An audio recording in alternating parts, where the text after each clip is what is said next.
The FEMA plans to imprison American citizens have generated a lot of interest around the country in locating the potential prison camps throughout the country. These may be facilities currently being used as prisons, such as those you saw earlier, or prisons that are being built supposedly in the name of the war on drugs, or facilities that have other uses but which could be quickly used to detain large numbers of people, such as this Amtrak facility in Beech Grove, Indiana. We're standing now in the main parking lot, which doesn't look too sinister. At this level, it is a very large parking lot, fenced on all sides by fence topped by barbed wire. It also has these electronically operated turnstiles.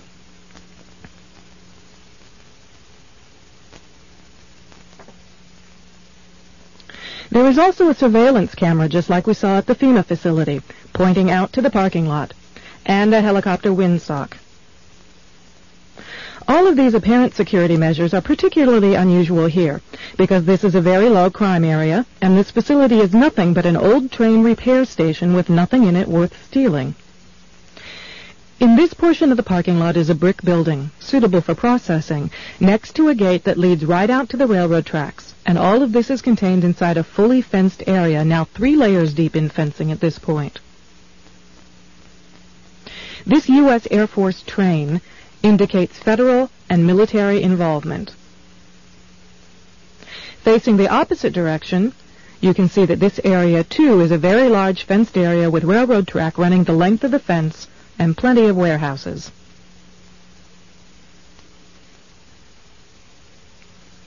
This facility was supposed to have closed in June of 1993, yet instead several $1 million in federal funds have been spent on supposed renovations over the past 2 years. Helicopter windsocks and markers are evident throughout the property. This small building is the only way into a particular fenced area. Inside this building, we see more of the motion-activated detectors, electronic turnstiles, and prison bars.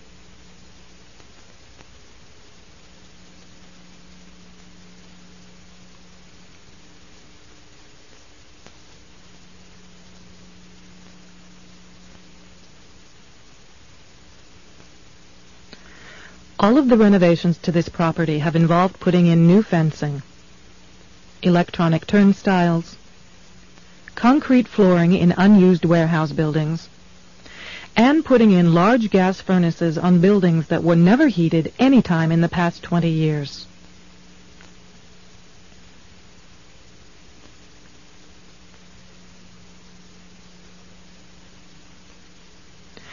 Outside this building is fencing and a cattle run section of fence, all topped by barbed wire, pointing inward, not to keep people out, but to keep people in. This was common throughout the facility, particularly the new fencing that had been erected.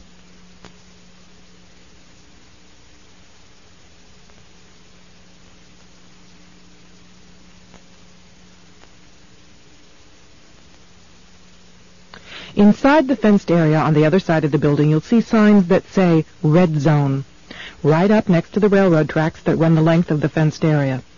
Next to the Red Zone sign, you can see closely numbered markers on the fences that are too closely spaced to be parking markers, just as if they plan to have people line up to board the trains.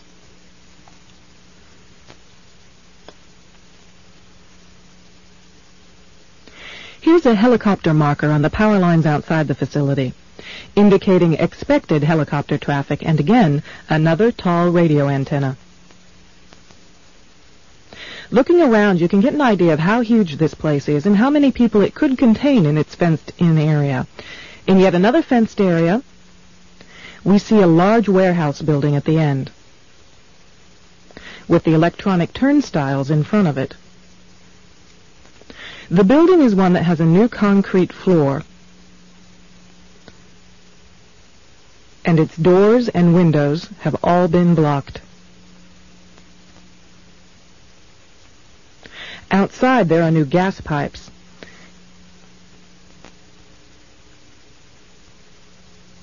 Even as we were filming, a black helicopter flew over us, observing what we were doing, which has happened many times when we have been at the facility.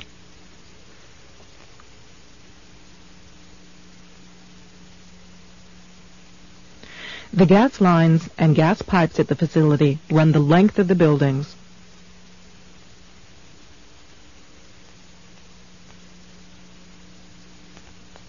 And come out at some very, very large, brand new furnaces that have been installed at the buildings throughout the facility.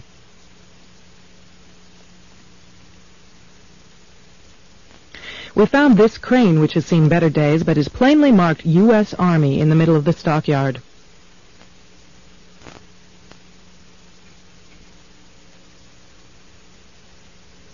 We found other fully working military trucks and equipment here at other times. Inside the facility, we found large fenced-in areas next to the railroad tracks marked Green Zone and Blue Zone, suitable for holding a lot of people. Many of the old warehouse buildings have had new concrete floors put into them. Unused sections of railroad track have been dug up and replaced, and from the supplies in the stockyards, it is obvious they will be doing even more construction and fencing.